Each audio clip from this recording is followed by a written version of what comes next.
सुंदर ते ध्यान उभे विटेवरी सुंदर ते ध्यान उभे विटेवरी सुंदर ते ध्यान उभे विटेवरी सुंदर ते ध्यान उभे विटेवरी सुंदर ते ध्यान उभे विटेवरी सुंदर ते ध्यान उभे विटेवरी हे सुंदर ते ध्यान हो उभे विटेवरी सुंदर ते ध्यान उभे विटेवरी हा करकटावरी ठेवुनिया करकटावरी ठेवुनिया करकटावरी ठेवुनिया करकटावरी ठेवुनिया तुळसी हार गळा कासे पीतांबर तुळसी हार गळा कासे पीतांबर तुळसी हार गळा कासे पीतांबर हे तुळसी हार गळा कासे पीतांबर हो आवडे निरंतर हिची ध्यान आवडे निरंतर एक ध्यान आवडे निरंतर हिची ध्यान आवडे निरंतर हे ध्यान तुळसी हार गळा कासे पीतांबर तुळसी हार गळा कासे पीतांबर तुळसी हार गळा कासे पीतांबर हे तुळसी हार गळा कासे पीतांबर मकर कुंडले तळपती श्रवणी मकर कुंडले तळपती श्रवणी मकर कुंडले तळपती श्रवणी मकर कुंडले तळपती श्रवणी हो मकर कुंडले तळपती श्रवणी कंठी कौसुमनी विराजित मकर कुंडले तळपती श्रवणी कंठी कौसुमनी विराजित हा कंठी कवसुमनी विराजित कंठी कवसुमनी विराजित तुळसी हार गळा कासे पीतांबर तुळसी हार गळा कासे पीतांबर हे मकर कुंडले तळपती श्रवणी कंठी कौसुमनी विराजित मकर कुंडले तळपती श्रवणी कंठी कौसुमनी विराजित कंठी कौसुमनी विराजित कंठी कौसुमनी विराजित तुळसी हार गळा कासे पीतांबर तुळसी हार गळा कासे पीतांबर हो आवड निरंतर हेची ध्यान आवड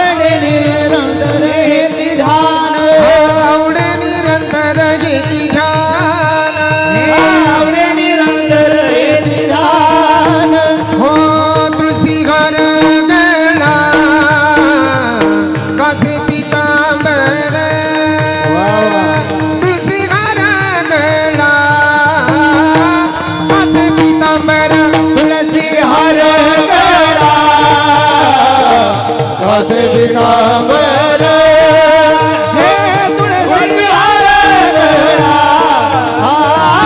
कासे पितांबर कासे पितांबर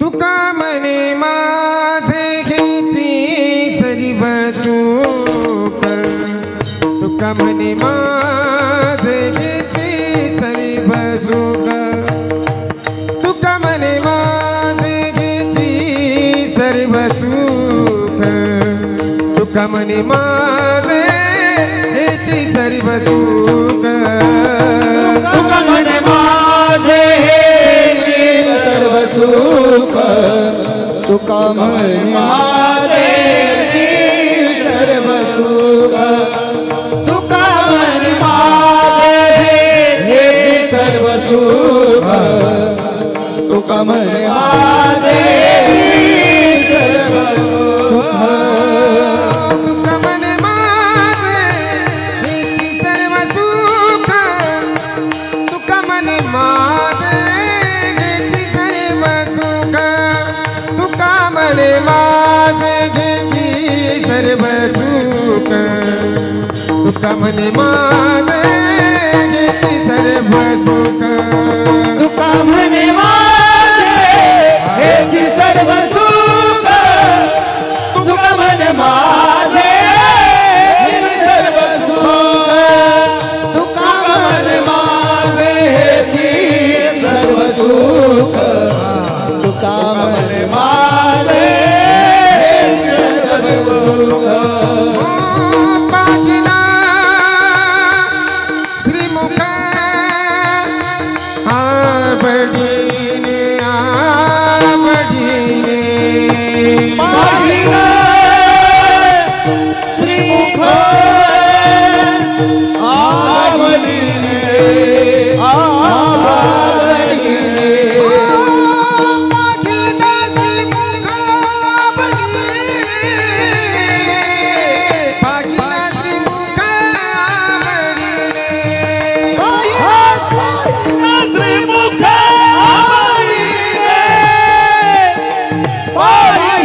श्रीमुख आवडीने पाहिलं श्रीमुख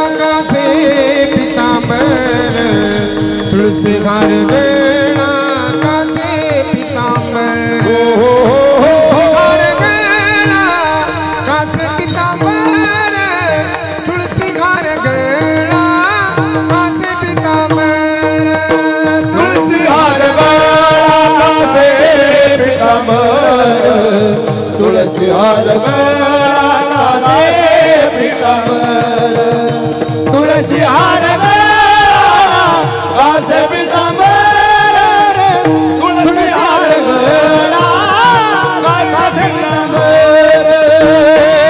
आवडे निरंतर हेची ध्यान हेची ध्यान आवडे निरंतर हे ध्यान हे ध्यान निरंतर हेची ध्यान हेची ध्यान आवडे निरंतर हे ध्यान हे ध्यान तुळसी हार गळा कासे पितांबर तुळसी हार गळा कासे पितांबर तुळसी हार गळा कासे पितांबर तुळसी हार गळा कासे पितांबर तुळसी हार गळा कासे पितांबर तुळसी हार गळा कासे पितांबर तुळसी हार गळा कासे पितांबर तुळसी हार गळा कासे पितांबर हे सदा माझे डोळे जडो तुझे मूर्ती सदा माझे डोळे जडो तुझे मूर्ती सदा माझे डोळे जडो तुझे मोरी सदा माझे डोळे जडो तुझे मोरी रुखमाईचा पती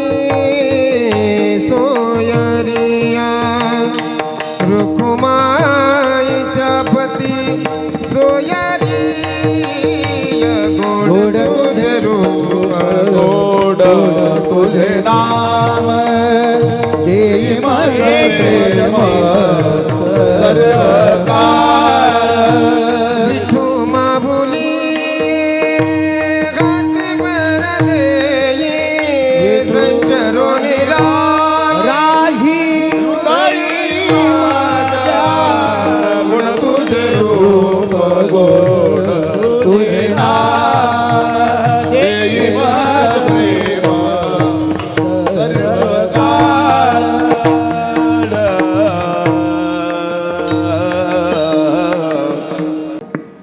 तुका मने काही न मागो आणि का तुका मने काही न मागो आणि का तुका म्हणे नाही न मागो अनेक तुका म्हणे काही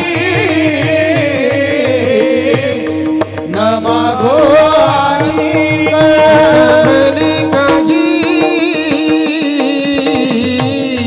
न मागो आणि का तुका मने काही न मागो आणि का तुका म्हणे काही न मागो अनेक तुका म्हणे काही न मागो अनेक तुझे पाये सुख सर्व आहे तुझे पाये सुख सर्व आहे तुझे पाये सुख सर्व आहे तुझे पाये सुख सर्व आहे गोड तुझे रूप गोड तुझे नाम गोड तुझे रूप गोड तुझे नाम तुझे पायी सुख सर्व आहे तुझे पायी सुख सर्व आहे तुझे पायी सुख सर्व आहे तुझे पायी सुख सर्व आहे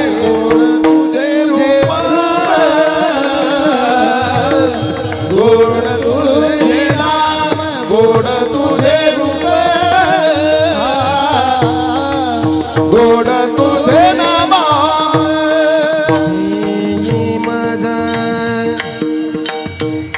देई मज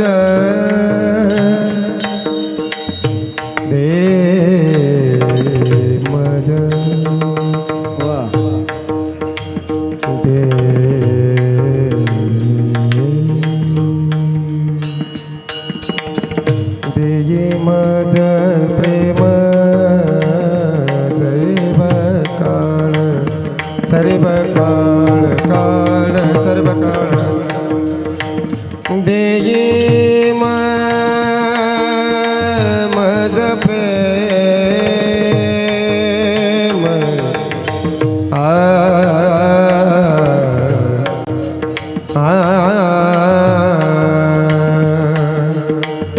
देई मज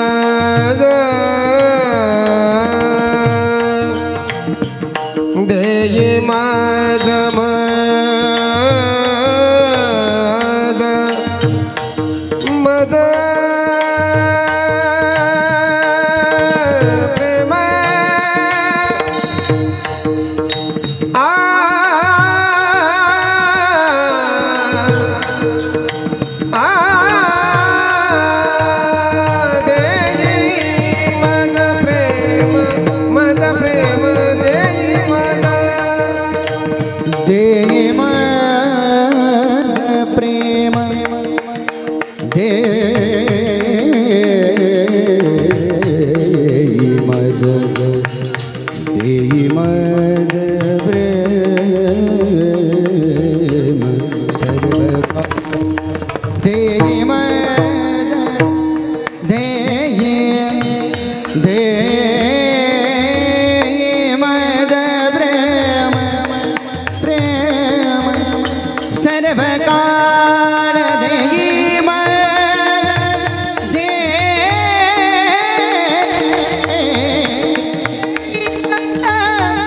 प्रेम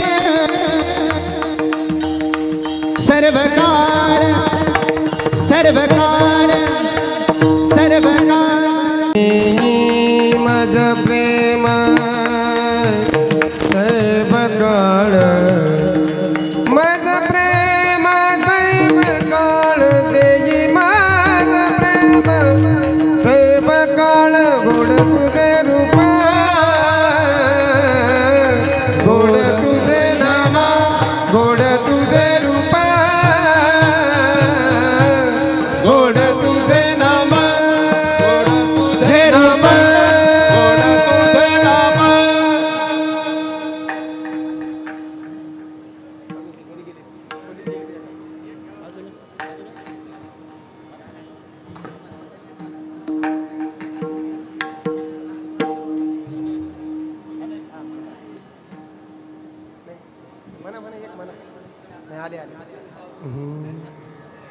जय विठोबार कुमाये विठोबार कुमाये बार कुमाये जय विठोबार कुमाये विठोबार कुमाये विठोबार कुमाये राम कृष्ण हरी जय राम कृष्ण हरि जय जय राम कृष्ण हरि जय राम कृष्ण हरि जय जय राम कृष्ण हरि हरि जय राम कृष्ण हरि हरि जय जय राम कृष्ण हरि हरि जय राम कृष्ण जय जय राम कृष्ण हरि जय जय राम कृष्ण हरि जय जय राम हरि जय जय राम कृष्ण हरि जय जय राम हरि जय जय राम कृष्ण हरि जय जय राम हरि जय जय राम कृष्ण हरि जय जय राम कृष्ण जय जय राम कृष्ण हरि जय जय राम कृष्ण हरि जय जय राम कृष्ण हरि जय जय राम कृष्ण जय जय राम कृष्ण जय राम कृष्ण जय जय राम कृष्ण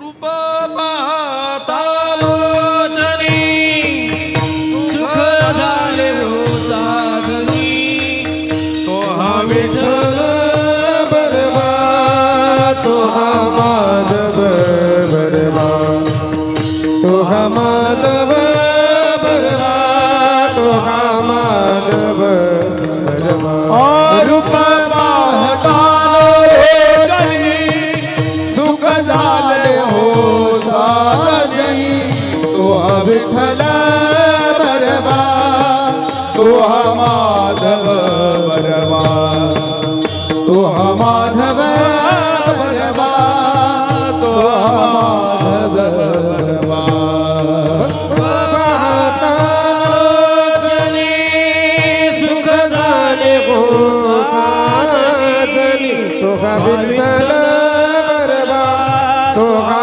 माधव बरबा तो हा माधव बरबा तो हा माधव बरबा रूप पाहता लोचनी सुख झाले हो साजनी तो हा विठ्ठल बरबा तो हा माधव बरबा तो हा माधव बरबा तो हा माधव बहुत सुकृताची जोडी म्हणून विठ्ठली बडी तो हा विठ्ठल बरबा तो हा माधव बरबा तो हा माधव बरबा तो हा माधव बरबा बहुत सुकृता जोडी म्हणून विठ्ठली आवडे तो हा विठ्ठल बरबा तो हा माधव बरबा तो तो हा माधव बरबा तो हा माधव बरबा सर्व सुखाचे आदर बाप रखुमा देवी वर सर्व सुखाचे आदर बाप रखुमा देवीवर सर्व सुखाचे आदर बाप रखुमा देवी वर सर्व सुखाचे आदर बाप रखुमा देवीवर सुखाचे आगर बाप रखुमा देवी वर तुका विठ्ठल बरबा तुका माधव बरबा तुका माधव बरबा तुका माधव बरबा सर्व सुखाचे आदर बाप रखुमा देवीवर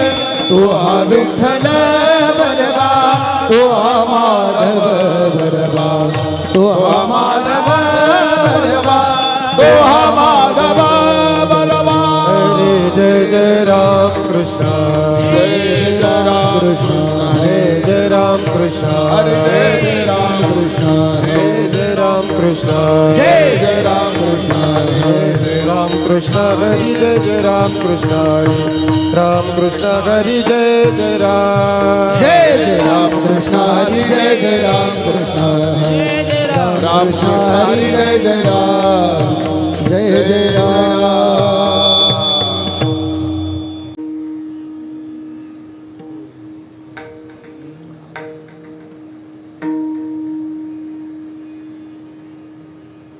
जोडोनिया धन उत्तम व्यवहारी जोडुनिया धन उत्तम व्यवहारी जोडुनिया धन उत्तम व्यवहारी जोडुनिया धन उत्तम व्यवहारी उदास विचारी वेच करी उदास विचारे वेच करी उदास विचारे वेच करी जोडुनिया धन उत्तम व्यवहारी जोडुनिया धन उत्तम व्यवहारी जोडुनिया धन उत्तम व्यवहारी जोडुनिया धन उत्तम व्यवहारी उदास विचारी वेच करी उदास विचारे वेच करी उदास विचारे वेच करी उत्तमचे गते तो एक पावे उत्तमची गती तो एक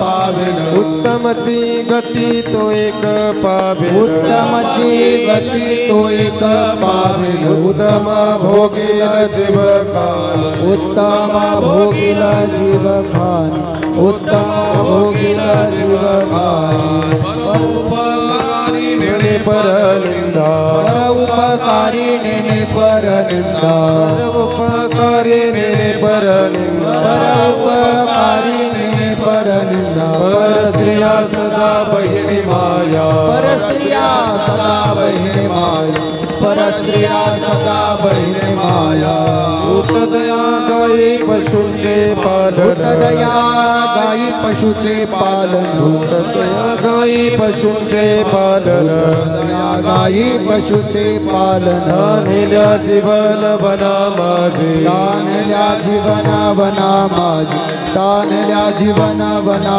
माझी शांती रूपे नव्हे गुणाचा वायू शांती रूपे नव्हे गुणाचा वायू शांती रूपे नव्हे गुणाचा वायू शांती रूपे नव्हे गुणाचा वायू वाढवे महत्व वडिलाचे वाढवे महत्व वडिलाचे वाढवे महत्व वडिलाचे उत्तम हेची आश्रमाचे फळ तुका म्हणे हेची आश्रमाचे फळ तुका म्हणे घ्यायचे आश्रमाचे फळ तुका म्हणे हेची आश्रमाचे फळ परमपद बळ वैराग्याचे परमपद बळ वैराग्याचे परमपद बळ वैराग्याचे उत्तमची गती तो एक पावे उत्तमची गती तो एक पावेल उत्तमची गती तो एक पावे उत्तमची गती तो तो एक पाविल उत्तम भोगेल जीवकाले उत्तम भोगिल जीवकाले उत्तम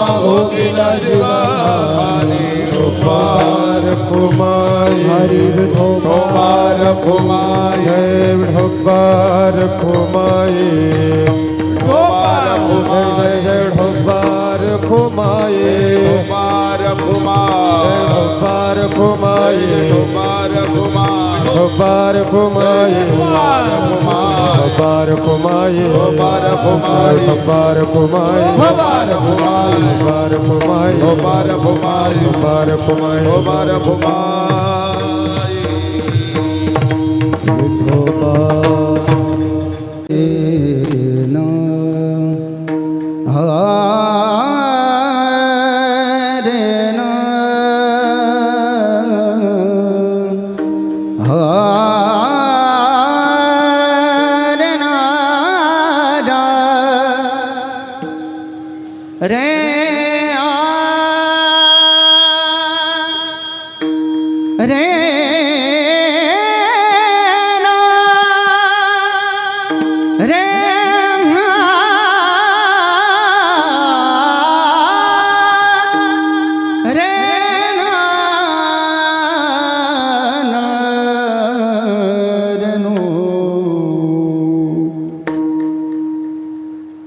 जोडोनी याधन उत्तम व्यवहारी जोडोनी याधन उत्तम व्यवहारी हे जोडोनी याधन उत्तम व्यवहारे जोडोनी याधन उत्तम व्यवहारे जोडोनी याधन उत्तम व्यवहार जोडोनी याधन उत्तम व्यवहार हरि जोडोनी याधन उत्तम व्यवहारे जोडोनी याधन उत्तम व्यवहारे उदास विचारे वेच करे उदास विचारे वेच करे उत्तम गती तो एक पावेल उत्तम गती तो एक पावेल उदास विचार वेचक उदास विचार वेचक उत्तम गाती तो एक पावेल उत्तम गाती तो एक पावेल उत्तम भोगील जीव खाने उत्तम भोगील उत्तम भोगील भोगील जीव खान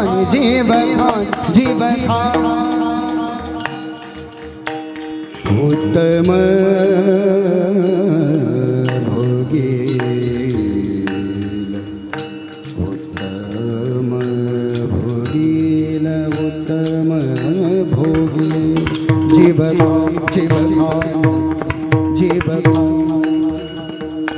उत्तम भोगील जीव खान उत्तम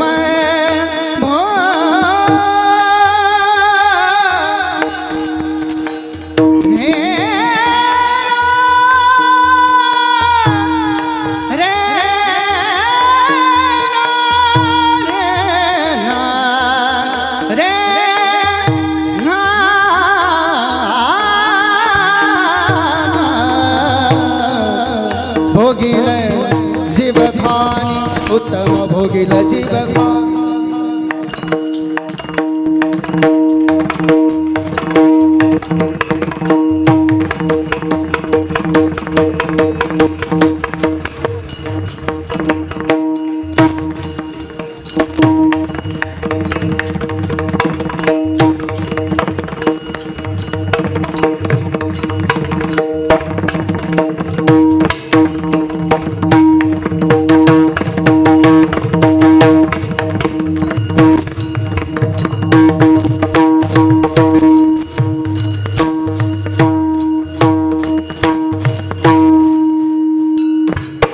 उत्तम भोगिला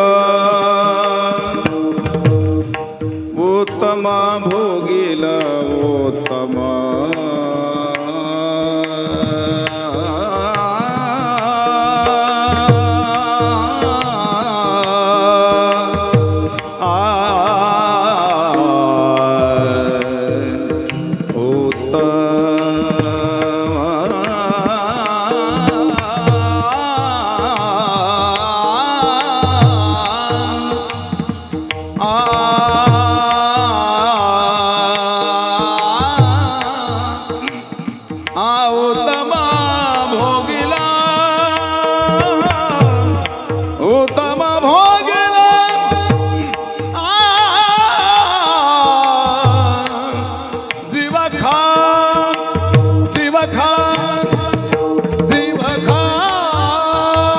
उत्तम भोगिला जीव खानी उत्तम भोगिल जीव खानी उत्तम जीवनी तो एक पावेला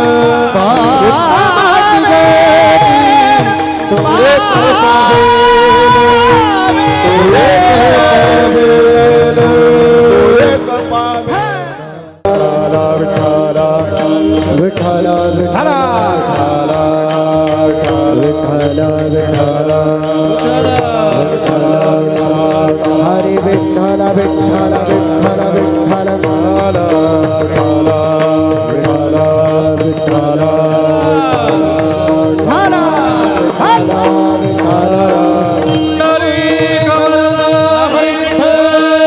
श्री ज्ञानदेव तुम्हारा भगवान की महाराज की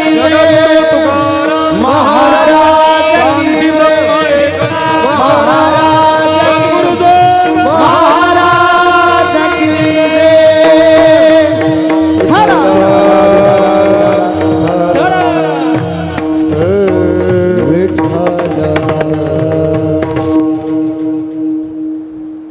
जोडोनिया धन उत्तम व्यवहारे जोडोनिया धन उत्तम व्यवहारे उदास विचारे वेच करी उत्तमची गती तो एक पावेल उत्तम भोगील जीव खानी परोपकारी नेणे परनिंदा परस्त्रिया सदा बहिनी माया भूत दया गाई पशूंचे पालन तान्हेल्या जीवन वना माझी शांतिरूपे नव्हे कोणाचा वाईट वाढवी महत्व वडिलांचे तुका म्हणे हेची आश्रमाचे फळ परमपद बळ वैराग्याचे उत्तमची गती तो एक पावेल उत्तम भोगील जीव खाणी श्रीकांतं कमलावरं वररुचिं श्रेष्ठं रमावल्लभं मोक्तारं कलिपङ्कमग्नजनतावृन्दस्य भक्तप्रियं गोगोपीगणवेष्टितं मधुरया वाण्यास्तुतं सज्जनैः तं भीमातटवासिनं प्रभुवरं श्रीपाण्डुरङ्गं भजे पाण्डुरङ्गा करो करू प्रथम नमन पांडुरंगा करू प्रथम नमन पांडुरंगा करू प्रथम नमन दुसरे चरण संतानिया दुसरे चरणा संतानिया दुसरे चरणा संतानिया साधिला त्यांच्या कृपादाने कथेचा विस्तार त्यांच्या कृपादाने कथेचा विस्तार त्यांच्या कृपादाने कथेचा विस्तार त्यांच्या कृपादाने कथेचा विस्तार सद्गुरु दास तुका बाबाजी सद्गुरु दास तुका बाबाजी सद्गुरु दास तुका नमामि सद्गुरुं शान्तं सच्चिदानन्दविग्रहं पूर्णब्रह्मपरानन्दमीशमालन्दिवल्लभं नमो सद्गुरु तुकया ज्ञानदीपा नमो सद्गुरु सच्चिदानन्दरूपा नमो सद्गुरु भक्तकल्याणमूर्ती नमो सद्गुरु भास्करा पूर्णकीर्ती अखण्डमण्डलाकारं व्याप्तं येन चराचरं तत्पदं दर्शितं येन तस्मै श्रीगुरवे नमः जयांची केलिया स्मरण होय सकळ विद्यांचे अधिकरण तेची वंदू श्रीचरण श्रीगुरूंचे ते नमस्कारोणी आता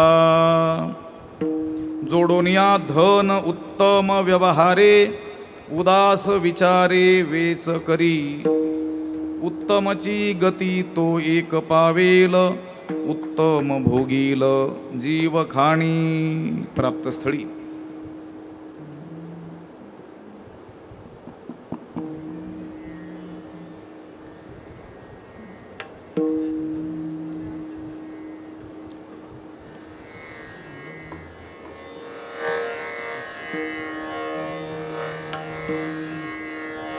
उपस्थित केलेला हा अभंग जगद्गुरु संत श्रेष्ठ वैराग्य शिरोमणी श्री तुकाराम महाराज यांचा 6 चरणांचा असून या अभंगद्वारे तुकाराम महाराजांनी आपल्याला जर श्रेष्ठ पद प्राप्त करून घ्यायचं असेल तर गृहस्थी पुरुषाने कसं वागलं पाहिजे याचा निर्देश केलेला आहे. विठ्ठल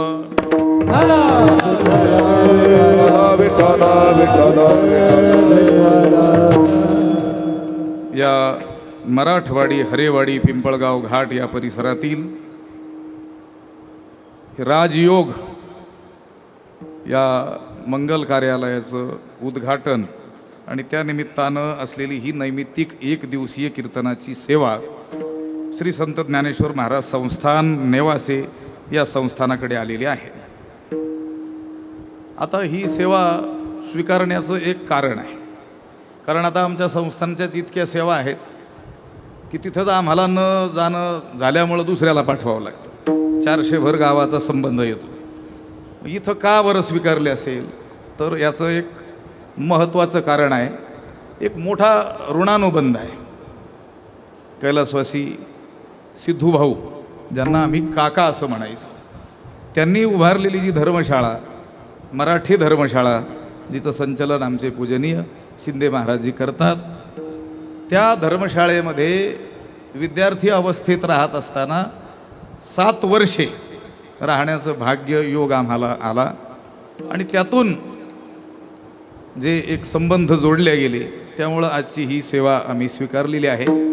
खरं तर आता अशा प्रसंगी सेवा आमच्या होतच नाहीत, तर नियमाची कीर्तनं, सद्गुरू वैकुंठवासी बंशीबाबांची परंपरा, त्या परंपरेचे असलेली कीर्तनं, ज्या कीर्तनांना जवळजवळ 50 वर्षाच्या पुढचा काळ झालेला आहे. काही कीर्तनांना 78-79 वर्षे झालेली आहेत की तिथं अव्याहतपणे कीर्तन सेवा होत आलेली आहे. असो, पण काही हरकत नाही. ऋणानुबंध हे तर कारण आहे आणि मंगल कार्यालयाचं उद्घाटन आहे, त्यामुळं अमंगल असं काही नाही आहे, लक्षात आलं. या सेवेकरिता उपस्थित अनेक गुणीजन मंडळी, ज्येष्ठ वारकरी मंडळी, महाराज मंडळी आहेत. पूजनीय ज्ञानेश्वर माऊली कराळे, भागवत महाराज उंबरेकर, आदिनाथ महाराज दानवे, बाळकृष्ण महाराज शिंदे, अनिलजी महाराज वाळके, मगर महाराज, भाऊसाहेब महाराज राजळे, त्र्यंबक महाराज शिंदे, ज्ञानेश्वर महाराज डांगरे, मच्छिंद्र महाराज चितळे, शशिकांत महाराज जाधव हत्तीजकर, संतोष महाराज पवार, जगदीश महाराज, त्र्यंबक महाराज, पायघण महाराज, अण्णा महाराज, निलेश महाराज, सुधाकर महाराज, दिलीप महाराज, अरुण नाना, काका महाराज, शरद सौदागर महाराज, शाहूराजे, सागर सपकाळ, संतोष हजारे, ज्ञानेश्वर माऊली आणि आपण सर्वजण सगळे आप्त इष्ट आणि या परिसरातील वारकरी मंडळी, या अभंगाचं काहीसं चिंतन आपल्याला या कीर्तनाच्या निमित्तानं करायचं आहे. असो, मंगल कार्यालय आहे, त्यामध्ये मंगल हा शब्द आहे. त्याचे आपण व्युत्पत्तीशास्त्रीयदृष्ट्या अर्थ पाहू गेलो तर 2 अर्थ होतात. मंगल शब्दाचाच विच्छेद करायचा.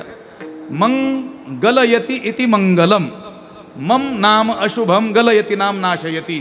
जे अशुभाचा नाश करतं, अनिष्टाचा नाश करतं, त्याला मंगल म्हणतात.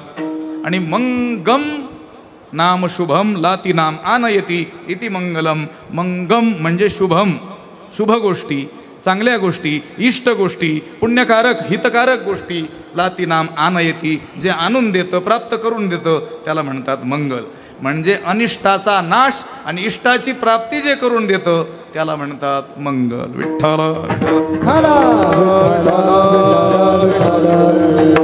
वेदामध्ये उपनिषदामध्ये म्हटलेलं आहे, अशुभानी निराचेष्टी तनोती शुभसंततीम स्मृतिमात्रेण यत्पुंसाम ब्रह्मतन्मंगलम विदुहू किंवा ब्रह्मतन्मंगलम परम. दोन्ही पाठ आहेत.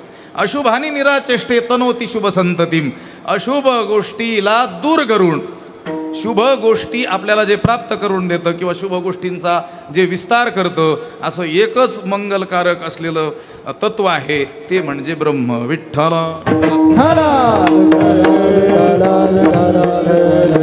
भगवंत मंगलकारक आहे आणि त्या भगवंताशी अभिन्न असलेलं त्याचं नाम, नामनामीचा भेद आपल्यामध्ये मानलेला आहे, ते नाम एक मंगलकारक आहे. विठ्ठल सकळ मंगळ निधी श्री विठ्ठलाचे नाम, श्री विठ्ठलाचे नाम, श्री विठ्ठलाचे नाम. हा सकल मंगल निधी श्री विठ्ठलाचे नाम आधी, श्री विठ्ठलाचे नाम आधी, श्री विठ्ठलाचे नाम आधी. सकल मंगल निधी श्री विठ्ठलाचे नाम आदी, श्री विठ्ठलाचे नाम आदी, विठ्ठलाचे नाम आदी. हे सकल मंगल निधी विठ्ठलाचे नाम आधी, श्री विठ्ठलाचे नाम आधी, श्री विठ्ठलाचे नाम आधी.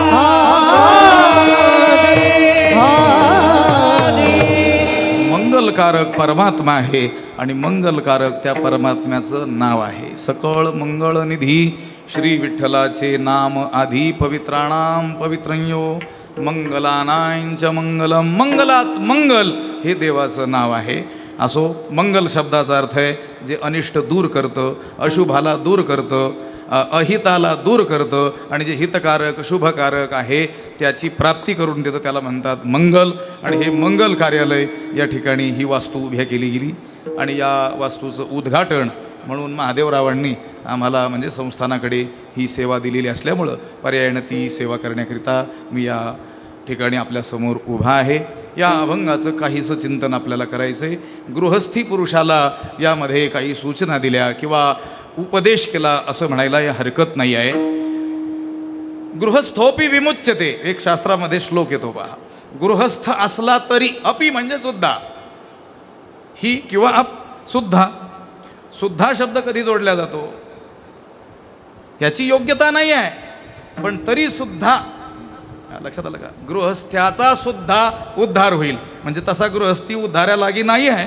कळलं तर बरं होईल. लक्षात आलं का? अपी शब्द गृहस्थोपी विमुच्यते, गृहस्थ असला तरी त्याचा काय होईल?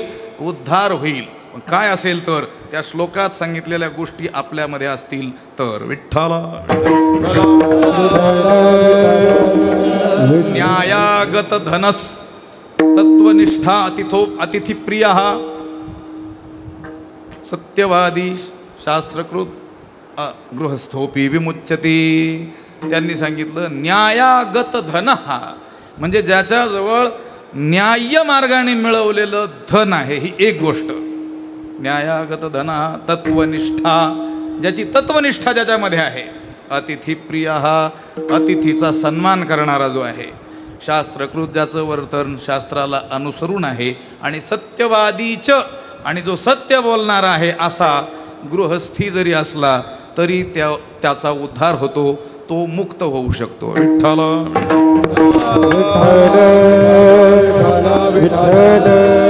ज्ञानोबारायांनी देखील ही गोष्ट सांगितली, भगवत प्राप्तीची म्हणून सांगितलेली जेवढी साधनं आहेत, खडतर साधनं आहेत, ती तर गृहस्थी पुरुषाकडून होणं शक्य नाही. पण भगवन नामासारखा सरळ मार्ग, त्या मार्गाने मात्र गृहस्थ्याचाही उद्धार होऊ शकतो.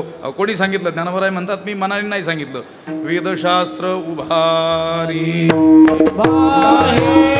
सदा वेदशास्त्र उभारी, बाह्य सदा वेदशास्त्र उभारी, बाह्य सदा वेदशास्त्र उभारी, आसोनी संसारी जीवे में कुकरी, वेदशास्त्र उभारी, बाह्य सदा वेदशास्त्र उभारी, आसोनी संसारी जीवने उभारी, वेदशास्त्र उभारी, बाह्य सदा वेदशास्त्र उभारी. असोनी संसारी जिव्हे वेगू करी, संसारात तो असला, संसारी माणूस असला, लौकिक दृष्टीनं ज्याला संसारी म्हणतात असा जरी तो असला, पण त्याने आपल्या जिव्हेला हरिनामाचा जर वेग दिला तर त्याचा निश्चित उद्धार होतो. असं वेदशास्त्रानं बाह्या हात वर करून ऊर्ध्वबाहुर्विरोमेश हात वर करून ओरडून सांगितलं. विठ्ठल विठ्ठला विठ्ठला विठ्ठला. या गृहस्थी पुरुषाला या हरिनाम या साधनेबरोबरच जीवन जगत असताना त्याचा इहलौकिक जो संसार आहे तोही सुखाचा होऊन परलोक गमनाचा मार्गही प्रशस्त व्हावा, याकरिता काही गोष्टी ज्या सांगितलेल्या आहेत त्या कोणत्या गोष्टी आहेत त्या या अभंगात सांगितलेल्या आहेत. असो, संन्याशाला, वानप्रस्थ्याला आणि ब्रह्मचार्याला धन संचयाची आज्ञा किंवा धन मिळवण्याची आज्ञा शास्त्रानं केलेली नाही. राग येऊ नका देऊ ब्रह्मचारी माणसं, लक्षात आलं. हा आपोआप जर आलं प्रारब्ध प्राप्त, काही हालचाल न करता, तर त्याला हरकत नाही आहे, कारण तो चांगल्या कामालाच लावेल. म्हणजे मी ब्रह्मचार्यांना बोलल्यानंतर संन्याशाने खुश व्हायचं काही कारण, संसाराने खुश व्हायचं काही कारण नाही. कारण त्याच्याकडे आलेलं धन हे तो कसाही असला तरी शेवटी लोकांच्या कल्याणाकरताच वापरणारा असो, पण त्याला धन मिळवावं असं काही शास्त्रानं सांगितलेलं नाही.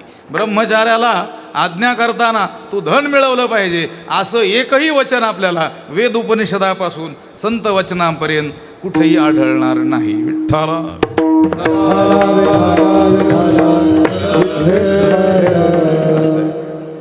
मी बोललेलो परत लक्षात घ्या. त्याच्या प्रारब्धानं अनायासे त्याच्याकडे येत असेल तर नाही आहे, कारण तो जगत कल्याणाकरताच त्या धनाचा व्यय करील. पण प्रयत्नपूर्वक धन मिळवण्याची आज्ञा ब्रह्मचार्याला, पहिला आश्रम जो आहे वर्णाश्रम संकल्पनेनुसार, त्याला काही आज्ञा केलेली नाही. ब्रह्मचारी धर्म घोकावी अक्षरी, त्याला अक्षर घोकावीत, अक्षर उपासना करावी, वाङ्मयाची सेवा करावी, श्रुतीचा निरंतरू अभ्यासू करणे. तैसा प्रतिपाद्य जो ईश्वरू तो भावया लागी गोचरू. श्रुतीचा म्हणजे वेदाचा, निरंतरू म्हणजे सतत अभ्यासू करणे. त्याने त्या सतत अक्षराच्या सेवेमध्ये आपलं जीवन काय केलं पाहिजे, व्यतीत केलं पाहिजे. केवळ नव्हे ब्रह्मचर्य बाईलीच्या त्यागी, वैराग्य वावुगे देशांतर, केवळ स्त्रीचा त्याग केला म्हणून शास्त्र त्याला ब्रह्मचारी मानायला तयार नाही. लक्षात आलं का? तो जर अक्षर उपासना करत नसेल तर तुकाराम महाराज त्याला ब्रह्मचारी म्हणायला तयार नाही. विठ्ठल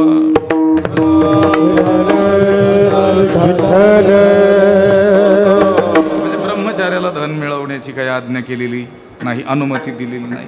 वानप्रस्थ्याचा तर काही संबंधच नाही. वानप्रस्थ तरी संयोगी वियोग, तो गृहस्थाश्रम करून त्या पुढे त्यानं पाऊल टाकलेलं असतं त्यालाही आज्ञा नाही. आणि संन्यास तो त्याग संकल्पाचा, त्याला देखील जर संकल्पाचाच त्याग करायचा सांगितलेला असेल तर धनाधिकाचा त्याग करायला सांगितला, हे सांगायला वेगळं सांगण्याची गरज नाही आहे. या तीनही आश्रमांना धन मिळवण्याची आज्ञा केलेली नाही. अहो मग आता धनाशिवाय तर काही चालणार नाही. लक्षात आलं? लोक म्हणतात ना पैशाशिवाय काही चालत नाही. तुम्ही कितीही साधनानिष्ठ असले तरी व्यवहारात तुमच्या साधनेचा काही उपयोग होतो का? व्यवहारामध्ये शेवटी महत्त्व कशाला आहे? धनाला. पण गोष्ट अशी आहे की शास्त्रानं हे सांगताना की ब्रह्मचारी, वानप्रस्थ आणि संन्यासी लोकांनी धन मिळवू नये हे सांगताना हेही सांगितलेलं आहे की या तिघांची जबाबदारी गृहस्थी पुरुषावर आहे. विठ्ठला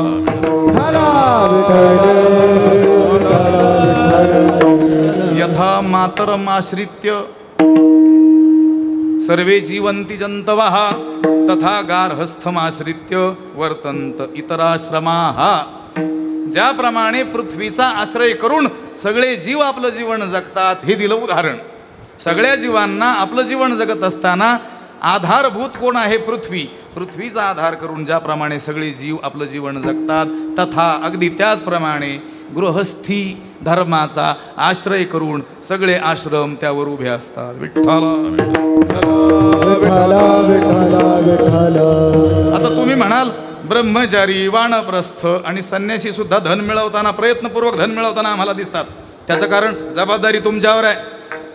तुमच्यावर त्यांची असलेली जबाबदारी तुम्ही झटकली म्हणून त्यांना सांगितलेलं धन मिळवण्याचं काम हे करू लागले. विठ्ठला.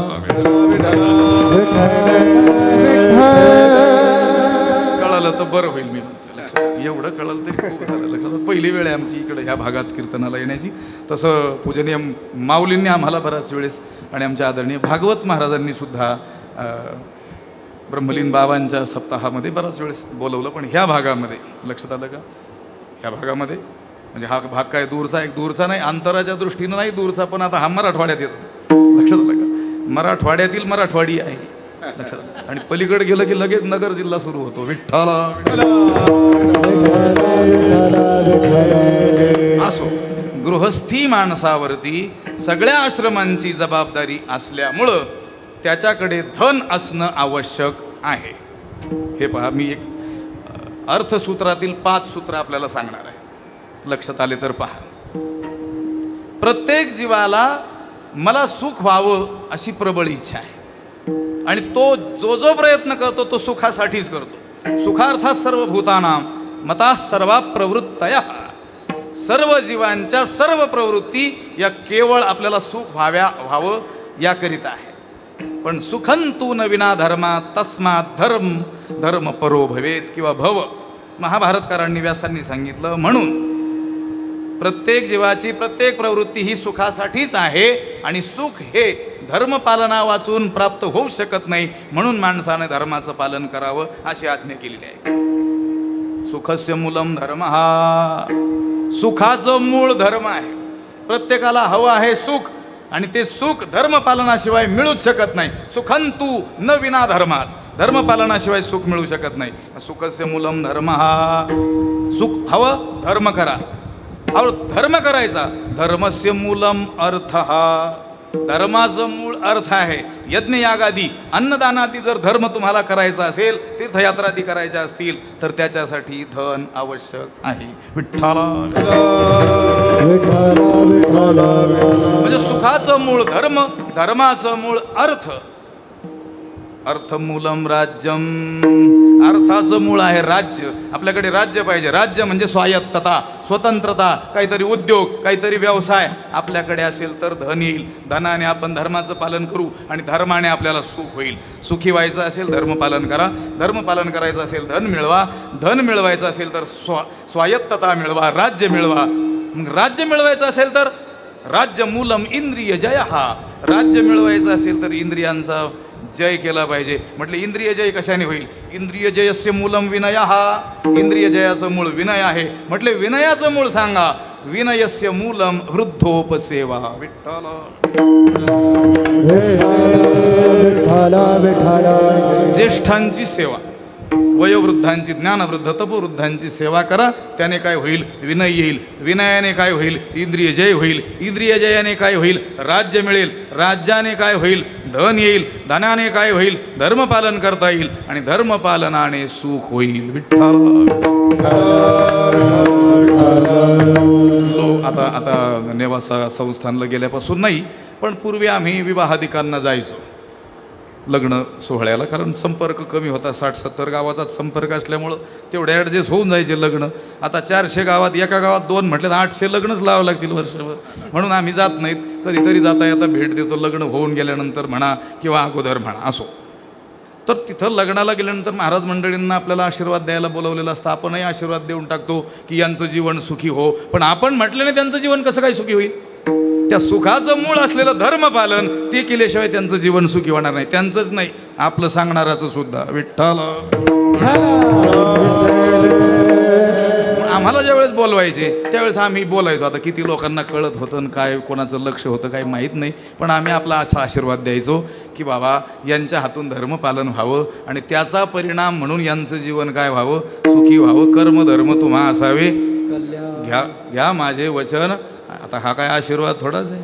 तुम्ही जसं जसं कराल तसं तसं तुमचं होईल, हा आशीर्वाद थोडाच आहे. हा फक्त त्यांना सूचना केली, चांगलं केलं चांगलं होईल. फक्त पुढचं म्हणता येत नाही, वाईट केलं तर वाईट होईल. विठ्ठल. इथपर्यंत आपण आलो की गृहस्थी पुरुषालाच धन मिळवण्याची आज्ञा शास्त्रानं केलेली आहे. इथपर्यंत आपण आलो. धनाची आवश्यकता काय आहे तेही आपण धर्माच्या दृष्टीनं विचार केला. व्यवहार तर धना वाचून चालूच शकत नाही, पण धर्मपालन करण्याकरिता सुद्धा धनाधिकाची काय आहे? आवश्यकता असते. इथपर्यंत आपण आलो. मग त्या गृहस्थी पुरुषानं ते जे धन मिळवायचं आहे ते कोणत्या मार्गाने मिळवावं? अभंगाचं पहिलं चरण. सोडून दान उत्तम व्यवहारे, सोडून दान उत्तम व्यवहारे, सोडून दान उत्तम व्यवहारे, सोडून दान उत्तम व्यवहारे, उदास विचारे वेच करी, उदास विचारे वेच करी, उत्तमाची गती तो एक पावेला, उत्तमाची गती तो एक पावेला.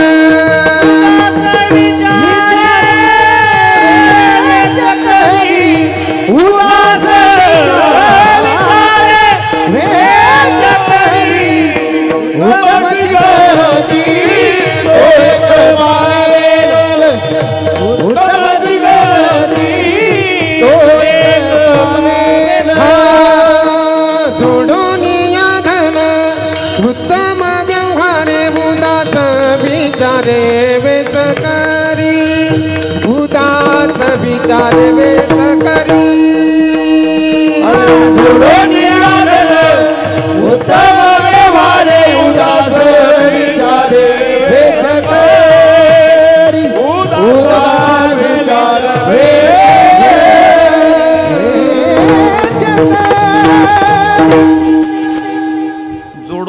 धन उत्तम व्यवहारे उदास विचारे वेच करी. या पहिल्या चरणामध्ये 2 गोष्टी तुकाराम महाराजांनी सांगितलेल्या आहेत. आणि हे पहिलं चरण म्हणजे संपूर्ण अर्थशास्त्र आहे. आताचं आधुनिक असलेलं अर्थशास्त्र धन कसं मिळवावं एवढंच शिकवतं आणि चांगल्या रीतीनं शिकवतं. त्याच्यात काही वावगं नाही. आधुनिकतेचा अस्वीकार आपण करायचा नाही आहे, स्वीकार आपल्याला करावाच लागणार आहे. आता काय आपण पूर्वीच्या काळात वैकुंठवासी बंशी बाबांसारखे किंवा ब्रह्मलीन बाबांसारखे काय बैलगाडीनं कीर्तनाला जाऊ नाही शकत. लक्षात आलं? जाण्याची वेळ येईल लवकर तशी, समजा हे जर इंधन संपूनच गेलं तर. पण आता साधनं असताना, उपलब्ध असताना आपण जुन्या साधनांचा काय केलेला आहे? त्या केला. आधुनिकतेचा स्वीकार करायचाच आहे. जेवढ्या आधुनिक गोष्टी आहेत त्याचा स्वीकार आपल्याला आवश्यकतेपुरता आणि धर्म प्रचारार्थ जिथं उपयोगी पडेल तिथं आपल्याला करायचं आहे. जर लोक जगामध्ये विकृती पसरवण्याकरिता या आधुनिक साधनांचा उपयोग करत असतील म्हणजे दुरुपयोग करत असतील तर आपल्याला संत विचाराचा प्रचार करण्याकरिता त्याचा उपयोग आपण का करू नये. विठ्ठल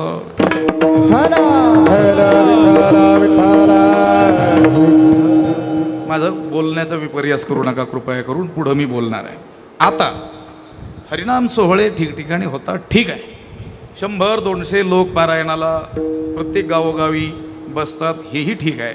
पण सगळे लोक त्यात सामील असतात का? नाही. बरं, सगळे लोक तुमच्याकडे 8 दिवस वेळ, तुम्हाला रोजचा 4-5 तास वेळ देऊ शकतात का? नाही.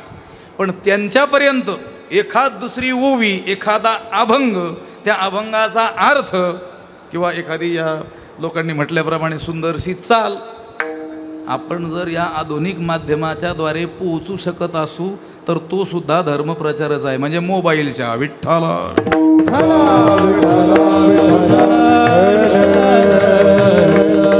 गोष्ट काय आहे, आधुनिकतेचा स्वीकार करायला काही अडचण नाही. म्हणून आधुनिक ज्या अर्थशास्त्र आहे तेही उपयोगीच आहे. कारण काळ जसा बदलेल तसा आपल्याला नाविन्याचा काय करावा लागेल, स्वीकार करावा लागेल. पण या नव अर्थशास्त्रानं माणसाला धन कसं मिळवावं एवढंच शिकवलं. त्यामुळं ज्या धनाचं दर्शन एखाद्याला पूर्ण आयुष्य कष्ट करूनही होत नव्हतं तेवढं धन आता अगदी तरुण मुलं सहज मिळवतात. त्या IT क्षेत्रामध्ये 22-24 वर्षाची मुलंसुद्धा महिन्याला 2-4 लाख रुपये सहज कमावतात. जेवढं मिळवायला जुन्या विचारांच्या माणसाला आयुष्य जाईल की काय कुणा ठाऊक सांगता येत नाही. पण आधुनिक अर्थशास्त्रानं केवळ धन कसं मिळवावं एवढंच शिकवलं. व्यय कसा करावा हे न शिकवल्यामुळं एवढं धन मिळत असूनही आणि बुद्धिवान समजले जाणारी ती पिढी बुद्धिवान आपण मानतो अशी असूनही वाया गेलेली दिसते. विठ्ठला प्राचीन अर्थशास्त्राने मात्र धन कसं मिळवावं याबरोबर त्याचा व्यय कसा करावा हेही शिकवलेलं आहे. असं आपल्याला म्हणायला वाव नाही की धन मी मिळवतो म्हणून मी माझ्या मतानं काय करील, खर्च करील. नाही.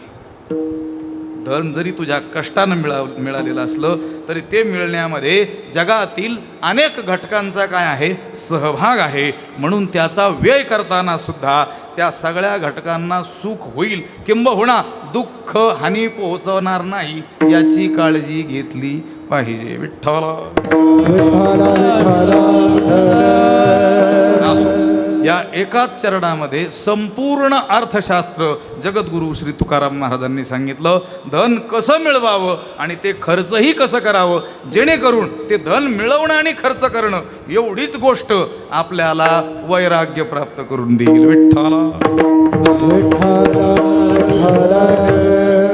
कळालं तर पाहता आमची पद्धती थोडीशी वेगळी आहे. तुम्ही म्हणाल इतक्या वेळचं कीर्तन चालू झालं, काही गाढवं घोडे सुना सासू आल्या नाही, ते येऊ शकत नाहीत. आता आम्ही ज्या स्थानावरून आलो ज्ञानेश्वरीचं रचनास्थान किंबहुना वैकुंठवासी गुरुवर्य धुंडा महाराज म्हणायचे त्याप्रमाणे नेवासा क्षेत्र हे वारकरी संप्रदायाचं आदिपीठ आहे, मूळ पीठ आहे, उगमस्थान आहे. कारण ज्ञानदेवे रचिला पाया असं ज्यावेळेस आपण म्हणतो तर पाया भरणी ज्ञानेश्वर महाराजांनी केली. कोणत्या रूपानं? ज्ञानेश्वरी रचनेच्या रूपानं. कुठं केली? नेवाशात. मग तिथल्या बाबाकडून तुम्ही काय गाणे म्हणण्याची अपेक्षा ठेवाल का? ओव्या किती आल्या एवढं पहा. विठ्ठला म्हणून स्वधर्मे जे अर्जे ते स्वधर्मेची विनियोगी जे, मग उरे ते भोगी जे संतोषेसी. स्वधर्म करून, धर्मपालन करून कुठेही त्या धर्माला हानी न पोहोचवता माणसानं द्रव्य मिळवावं, ते स्वधर्मातच खर्च करावं आणि मग ते उरलेलं भोगावं अशी आज्ञा आहे. आणि ते उरलेलं जर उपभोगलं तरच ते संतोषाला कारण ठरतं. विठ्ठला लोक म्हणतात आम्ही एवढं द्रव्य मिळवतो आणि एवढा भरमसाठ खर्चही करतो पण आम्हाला संतोष आमच्या चित्ताला का नाही? त्याचं एकमेव कारण आहे, एक तर तुम्ही ते स्वधर्मानं मिळवलं नाही किंवा स्वधर्मात खर्च केलं नाही. विठ्ठला जोडून या धन उत्तम व्यवहारे, उत्तम उत्तम प्रकारचा व्यवहार करून माणसानं धन मिळवावं. मग अशी श्लोक बोलून गेलो. त्याच्यामध्ये पहिलं पद होतं न्यायागत धन, हा न्याय्य मार्गाने आलेलं धन. याचाच अर्थ अन्याय्य मार्गाने आलेलं धन आपल्या चित्ताला संतुष्टी कधीच देऊ शकत नाही. परप्राणघाती मिळविती वित्ती तयाचे चित्ते तोषणे कैसे. ज्ञानोबाराय म्हणतात, दुसऱ्याच्या जीविताचा घात करून, दुसऱ्याच्या जीविताला हानी पोहोचून जे द्रव्य मिळवतात त्यांच्या चित्ताला आनंद कुठून असणार, त्यांना सुख कसं होणार. जर ज्ञानोबारायच प्रश्नचिन्ह उपस्थित करत असतील तर त्यांना जन्मात सुद्धा सुखाचं दर्शन होणार नाही. विठ्ठला अन्यायोपार्जितं द्रव्यम दशवर्षांनी तिष्ठती प्राप्ते चैकादशे वर्षे समूलंच विनश्यती. शास्त्राची आज्ञा आहे, अन्यायोपार्जितं द्रव्यम, अन्याय्य मार्गाने, अनीतीने, अधर्माने दुसऱ्याची मुंडकी मोडून, तुमच्या भाषेत मिळवलेलं जे द्रव्य आहे, दशवर्षांनी तिष्ठती, 10 वर्ष ते स्थिर राहतं.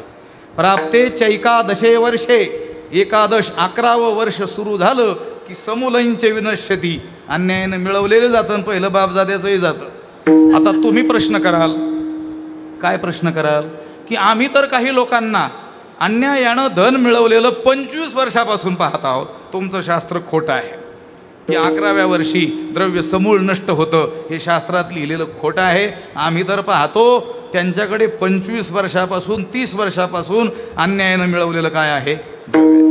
अरे बाबा, आपल्याला दृष्टी नाही, स्थूल दृष्टी आहे. केवळ आपल्याला ते धन वरवर दिसतं, पण ते समूळ विनाशाला सुरुवात त्याची झालेली आहे हे मात्र दिसत नाही. वरून डोलारा जरी दिसत असला तरी आतून ती सगळी माणसं पोखरलेली असतात रोगाधिकांनी. घरच्यांचा कलह, परस्परावर अविश्वास, व्यसनाधीनता, आणखी काय काय त्याला जोडायचं तर जोडा. आपण ते बारीक दृष्टीनं पाहत नाही म्हणून आपल्याला लक्षात येत नाही. पण अन्यायानं मिळवलेलं द्रव्य कधीही संतुष्टी देऊ शकत नाही आणि अन्यायाने मिळवलेलं द्रव्य धर्म पालन करण्याची कधी बुद्धी होऊ देत नाही. विठ्ठला जोडून या धन उत्तम व्यवहारे. आता तो उत्तम व्यवहार सुद्धा शास्त्राने ठरवलेला बरं का, आपण ठरवलेलं नाही. आपल्याला तर कोणताही व्यवहार उत्तम वाटेल ज्याच्यातून पैसा अधिक मिळतो. लक्षात आलं का? शास्त्राने ज्या मार्गाने धन मिळवण्याची आज्ञा आपल्याला केलेली आहे त्या मार्गाने माणसानं धन मिळवावं. कोणी? गृहस्थी लोकांनी. गृहस्थीचे जास्त त्यामुळे सांगतो. जोडून या धन उत्तम व्यवहारे, उत्तम प्रकारचा व्यवहार करून धन मिळवावं, त्याचा संचय करावा आणि ते द्रव्य कसं खर्च करावं, उदास विचारे वेच करी. वेच करणे, खर्च करणे. कसं खर्च करणे? उदास आणि विचारे. उदास, औदासीन्य बुद्धीनं आणि विचारपूर्वक. विठ्ठला त्याच्याविषयी अनासक्त राहून, कोणत्याही प्रकारची आसक्ती न ठेवता आणि विचारपूर्वक ते काय करावं, खर्च करावं. ओघानं आठवली गोष्ट तर सांगून जातो एक. विठ्ठला आपण ज्यावेळेस धर्मकार्यामध्ये खर्च करत असतो त्यावेळेस त्याचा बोभाटाही करू नये. लक्षात आलं का? आणि आपण त्या धर्मकार्यामध्ये दिलेलं दान, त्या दानाचा उपयोग त्या साधूनं असाच केला पाहिजे अशी अपेक्षाही ठेवू नये. कळलं तर पहा, आळंदीला परमपूज्य गुरुवारी डॉक्टर महाराज आहेत. त्यांचे गुरु महाराज आनंदाश्रम स्वामी, त्यांच्याकडे सासवडचा एक मारवाडी आला. प्रत्येक एकादशीला यायचा आणि त्याने स्वामीजींचं असं अनासक्त असलेलं जीवन, वैराग्यवान जीवन पाहिलं आणि एका दिवशी त्याला स्वामीजींना काहीतरी द्रव्यदान करावं अशी काय झाली, बुद्धी झाली. त्याने तसा विचार बोलून दाखवला. पण स्वामीजी महाराजांनी सांगितलं की मला काही आवश्यकता नाही, लोक येतात, त्याचं अन्नदान वगैरे फराळ वगैरे होतं, मला तर काही फार आवश्यकता नाही. पण तो म्हटला नाही, मला तुम्हाला हे 10,000 रुपये द्यायचेच आहेत. आणि बराच आग्रह केल्यामुळं ते कबूल झाले. कशाला? घ्यायला. त्याला म्हणून आनंद झाला. बरं झालं, हे कोणाच्याही द्रव्याला स्पर्श न करणारे महात्मे आपले पैसे घ्यायला तयार झाले याचा त्याला काय झाला, आनंद झाला. त्याने 10,000 रुपये काढले, स्वामीजींसमोर ठेवले आणि हे तुम्हाला घेऊन टाका, मी भाग्यवान आहे, तुम्ही हे माझे पैसे स्वीकारले वगैरे असं तो बोलू लागला. आता स्वामीजींना त्याचं मनोगत कळालेलं होतं म्हणून ते म्हटले, हे पैसे आता माझे झाले ना? तो म्हटला, हो तुमचे झाले, आता तुझा हक्क याच्यावरचा सुटला ना? हो सुटला म्हणे. या पैशाचं मी काही करावं? हे मी ठरवू शकतो ना. हो, तुम्हाला काय हवं ते करा. त्यांनी लगेच आवाज दिला एका जणाला, भाऊसाहेब रॉकेल आणि काडीची पिठी आण म्हणे. आता भाऊसाहेब आज्ञाधारकच होता, त्यानं विचारच केला नाही कशासाठी. अशीच लोक लागतात साधूंकडे, डोकं चालवणारे नाही, डोकं ठेवणारे मस्त. लक्षात आलं का. त्याने रॉकेल काड्याची पेटी आणली. म्हणले काय करायचं, या गड्डीवर टाक म्हणले, पैशाच्या पेटून दे. त्यानं मागं ओढले, याच्याकरता दिले का पैसे म्हणे तुम्हाला. स्वामीजी म्हटले, उठ मूर्खा म्हणे, तुझी त्याच्यात आसक्ती आहे की मी तुझ्या पद्धतीनं खर्च करावे, तुझ्या आज्ञेनं नाचणारा मी नाही. विठ्ठला. उदास अनासक्त बुद्धीनं त्याचा काय करावा, व्यय करावा. आणि विचारपूर्वक त्याचा काय करावा, व्यय करावा, खर्च करावा. जोडून या धन उत्तम व्यवहारी, उदास विचारी, वेच करी, अशा अनेक गोष्टी गृहस्थ्यांना उपयोगी असलेल्या सांगितलेल्या आहेत.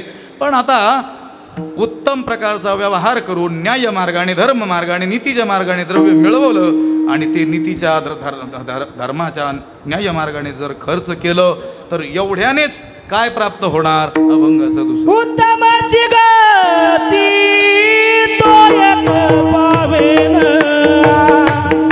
उत्तमाची गती तो एक पावेन, उत्तम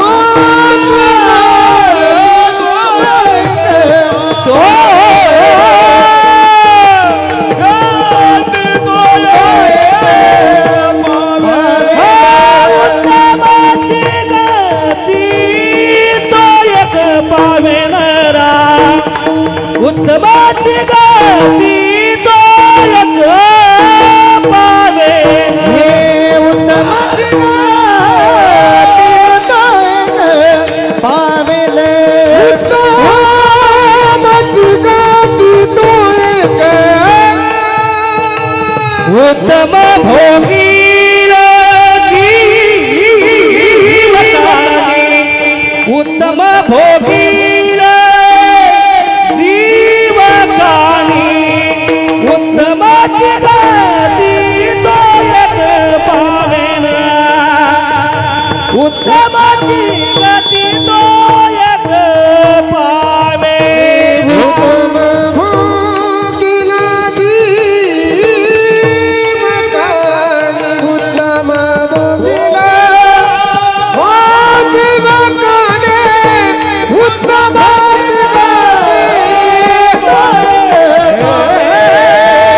उत्तम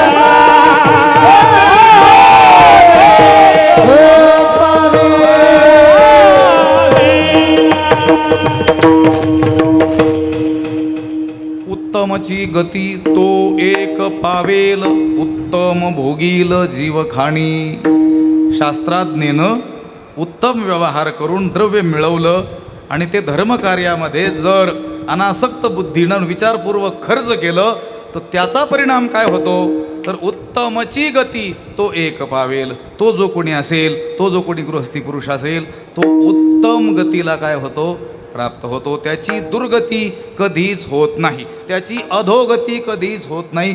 ऊर्ध्वगतीला वरवरच तो एक एक पायरीनं काय होतो, चढत जातो. उत्तमची गती तो एक पावेल, उत्तम भोगील जीवखाणी. आणि जरी तो त्याला जीव ब्रह्मैक्य ज्ञान झालेलं नसेल या जन्मात आणि ज्ञान झालेलं नाही म्हणून त्याचा परिणाम त्याला जन्म घ्यावा लागत असेल, असं असलं तरी देखील उत्तम भोगील जीवखाणी, उत्तम मानलेल्या जे जीवखाणी आहेत त्यामध्ये त्याचा जन्म होईल. म्हणजे सरळ सांगायचं, जुनी माणसं सांगायची, त्याचा पुन्हा मनुष्य जन्म होईल. विठ्ठल.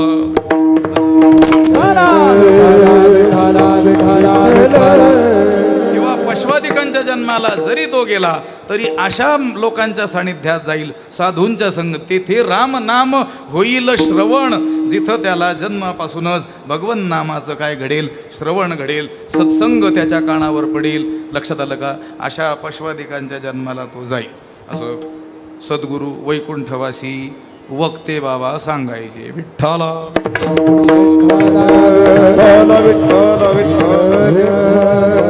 उत्तमची गती तो एक पावेल. आता आपली उत्तम गती व्हावी हे तर सगळ्यांनाच वाटतं. लक्षात आलं.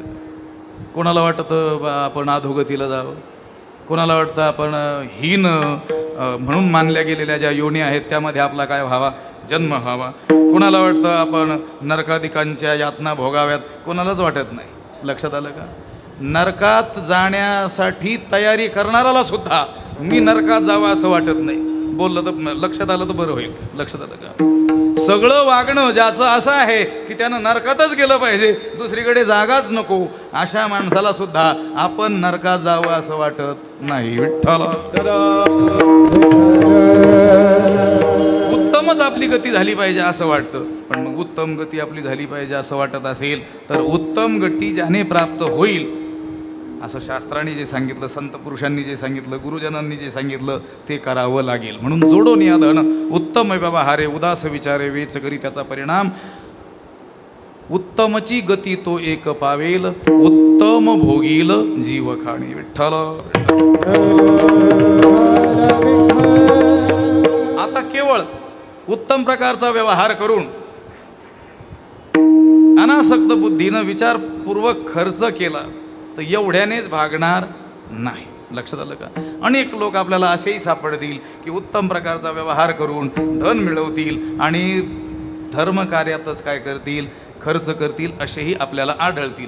पण आता प्रारब्धाचा दोष म्हणा, संगतीचा दोष म्हणा, त्यांच्यामध्ये काही दुर्गुण देखील आपल्याला आढळून येतील. मग ते दुर्गुण तसेच ठेवून उत्तम गती प्राप्त होईल का?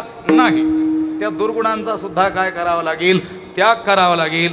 त्याला आपलं जीवन परोपकारी निंदारहित असं बनवावं लागेल. अभंगाचं पर उपकारे परे पर निंदा, पर उपकारे नेने पर निंदा, पर उपकारे नेने पर निंदा, पर उपकारे नेने पर निंदा. परसिया सदा बहिणी माया, परसिया सदा बहिणी माया. उत्तमती गती तो एक पावेल, उत्तमती गती तो एक पावेल. परसिया सदा बहिणी माया, परसिया उत्तमची गती तो एक पावेल, उत्तमची गती तो एक पावेल. पावेल उपकार नेने पर निंदा, परश्रिया सदा, परश्रिया सदा महिनी माया.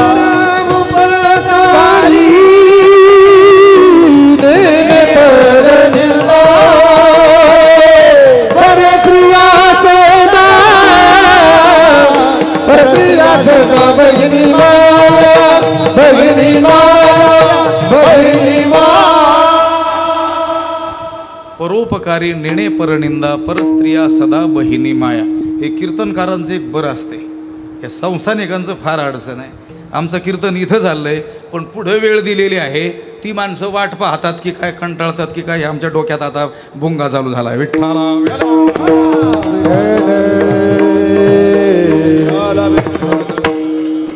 ते तारखेचं सुद्धा अशीच झंझट असते. जुने नियम चालवत असताना अनेक नवीन झालेले संबंध म्हणा किंवा पूर्वीचे असलेले काही संबंध म्हणा, त्यानं लोक कीर्तन घेण्याकरिता येतात. तर आम्हाला मागच्या वर्षीची डायरी पाहावी लागते की ह्या तिथीला आम्ही कुठं कुठं गेलो होतो. आणि मग त्याच्यातच जर सांत सापडली, थोडीशी संधी सापडली तर जाता येतं. मग लोक म्हणतात खरंच मोकळं नाही. हे बघा बाबा, लक्षात दाखवावं लागतं सारं दप्तर, त्या तलाठ्यासारखं सगळं दप्तर दाखवावं लागतं. झंझटच आहे कीर्तनकाराचं. बरं, अगोदर जो गेला त्याची तारीख काय केली, लिहून घेतली. आम्हाला मागच्या वर्षीची, त्याच्या मागच्या वर्षी कुठं केलं होतं ते नियम टिकून ठेवताना जरा जड जातं. विठ्ठला परोपकारी नेणे परनिंदा. त्याचं जीवन हे परोपकारी असलं पाहिजे. आपल्याकडून शक्य तेवढा उपकार आपण केला पाहिजे. नका घालू दूध जयामध्ये सार ताकाचे उपकार तरी तुका म्हणे फार थोडा तरी परोपकार, थोडा तरी परोपकार, थोडा तरी परोपकार. तुका म्हणे फार थोडा तरी परोपकार, थोडा तरी परोपकार, थोडा तरी परोपकार.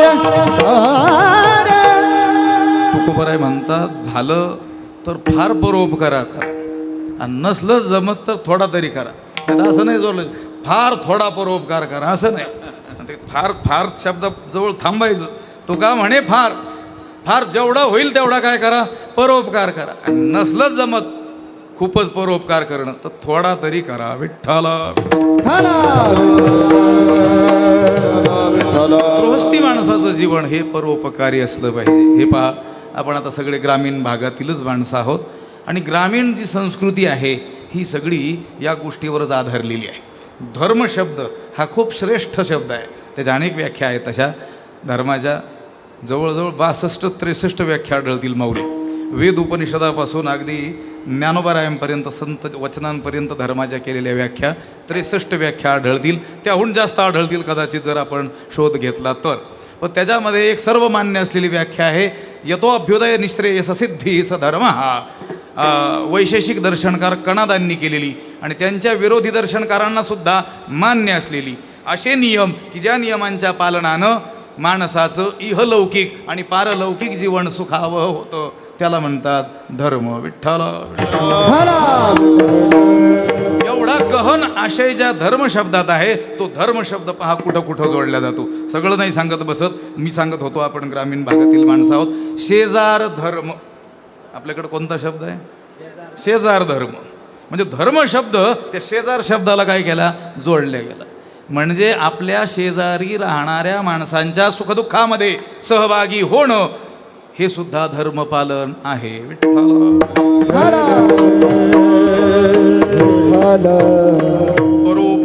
परोपकार करण्याकरिता फार आपल्याकडे असावं लागतं असं नाही. लोक म्हणतात आमच्याकडे खूप जर धन आलं तर मग आम्ही परोपकार करू. नाही, आपल्याकडे आहे त्या परिस्थितीमध्ये आपण त्याच्यातून परोपकार करू शकतो. एक भाकर असेल तर चतकोर भाकर आपण दुसऱ्याला देऊ शकतो जर तेवढी मनाची आपली स्थिती असेल तर. विठ्ठल परोपकारी नेणे परनिंदा. परनिंदा नेणे दुसऱ्याची निंदा करणं हे जो जाणत नाही, परनिंदा करत नाही असं म्हटलं नाही. परनिंदा नेणे, परनिंदा करणं म्हणजे आपण हुन करणं किंवा कोणी केलेली गोडीनं ऐकणं या गोष्टी जो जाणत नाही.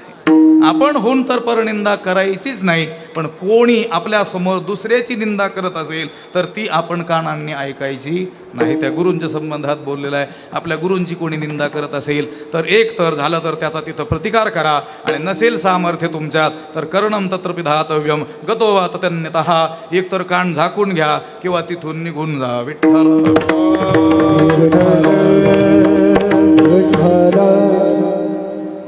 खळ माणसांनी आपल्यासमोर दुसऱ्याची केलेली निंदा ती जर आपण अगदी चवीनं ऐकली तर आपण सुद्धा त्या पातकाचे काय होतो व्यर्थम मनोजो अतिपाप भाग भवती.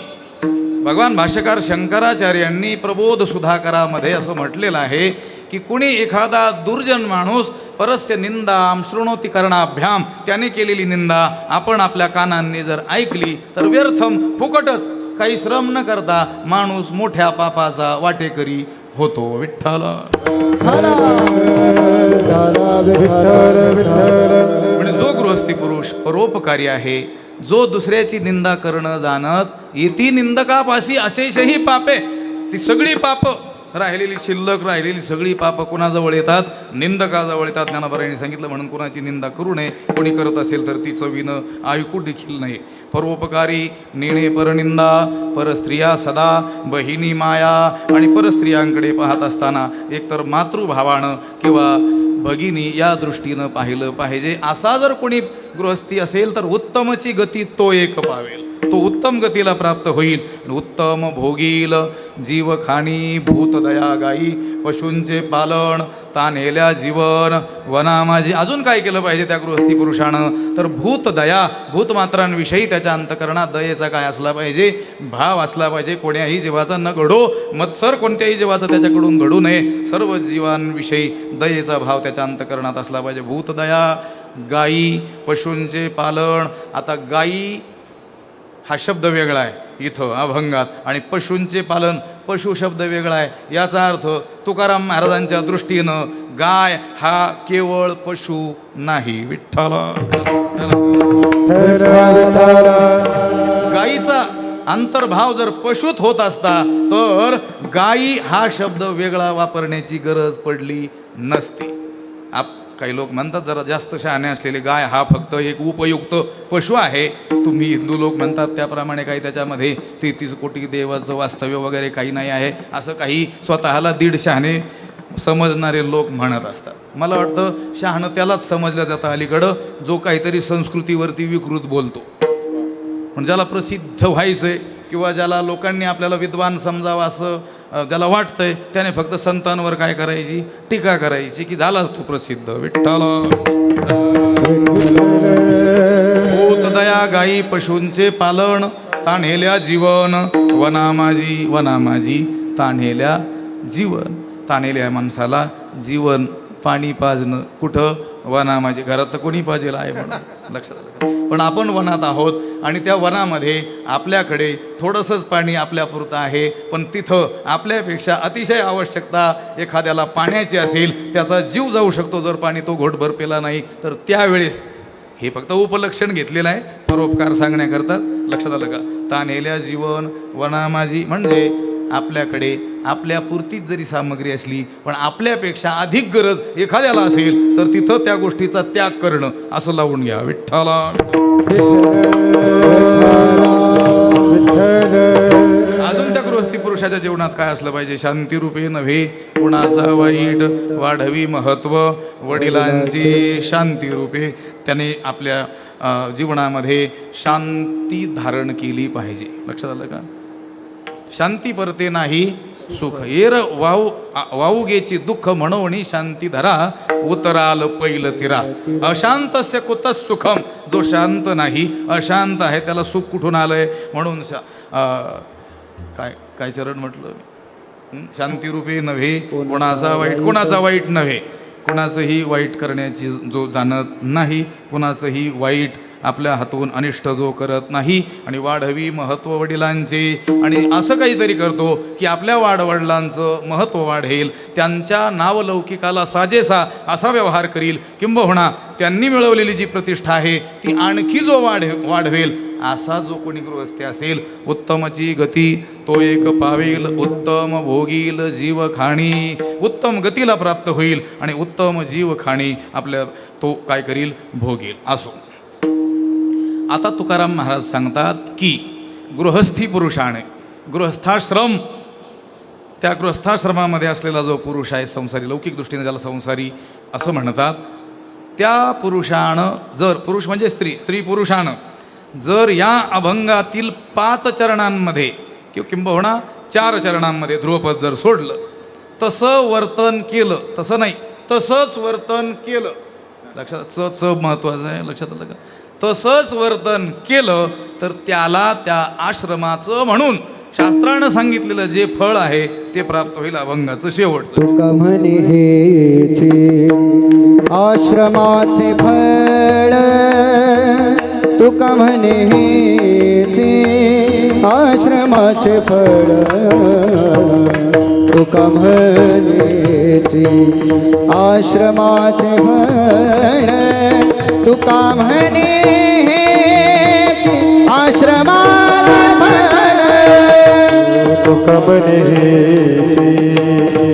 आश्रमाचे फळ, तुका म्हणे आश्रमाचे फळ, तुका म्हणे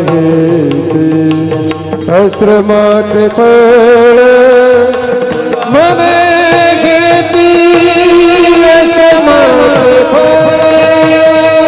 तुका म्हणेची आश्रमाचे फळ, तुका म्हणेची आश्रमाचे फळ, तुका म्हणेची आश्रमाचे फळ, तुका म्हणे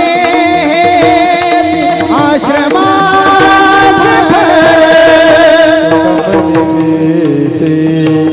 आश्रमाचे फळ, तुका म्हणे आश्रमाचे फळ तुका म्हणे हेची आश्रमाचे फळ तुका म्हणे आश्रमाचे फळ परमपद बळ वैराग्याचे परमपद बळ परमपद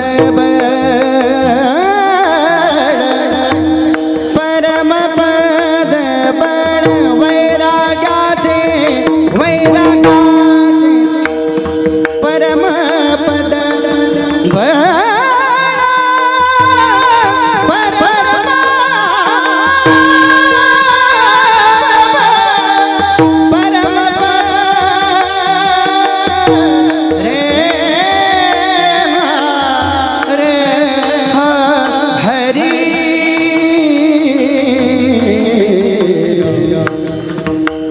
परमपद बळ वैराग्याचे परमपद बळ वैराग्य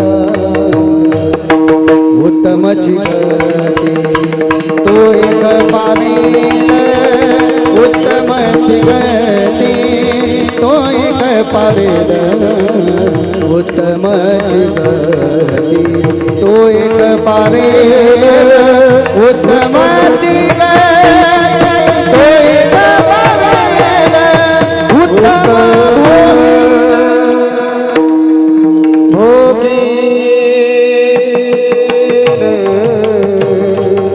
उत्तम भोगिन उत्तम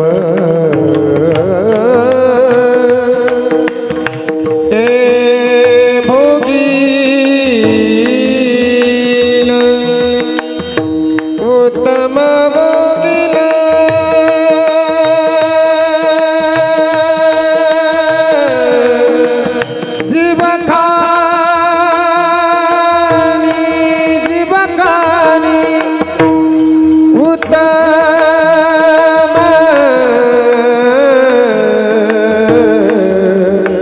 भोगिन उत्तम जीवन तो एक पावेल उत्तम जगती एक पावेल उत्तम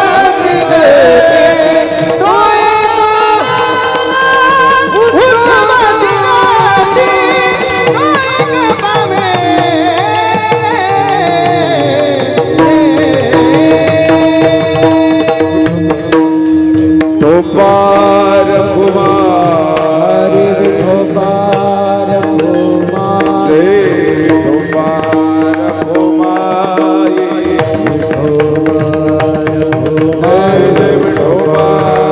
कुमार हरि विठोबार कुमाई जय विठोबार कुमाई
कुमार धमाई गोपाल कुमारी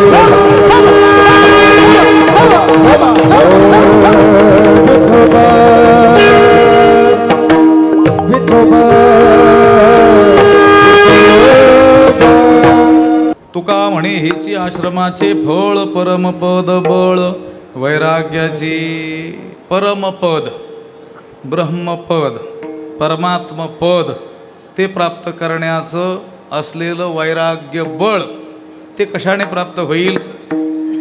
या गृहस्थाश्रमाचे जे काही नियम आहेत त्या नियमाच्या पालनानं. बघा, गृहस्थाश्रमी माणसाने आपल्या गृहस्थ धर्माचं पालन केलं तर त्याचं फळ म्हणून त्याला वैराग्य प्राप्त होतं, की जे वैराग्य त्याला परमपदाला नेऊन पोहोचवतं.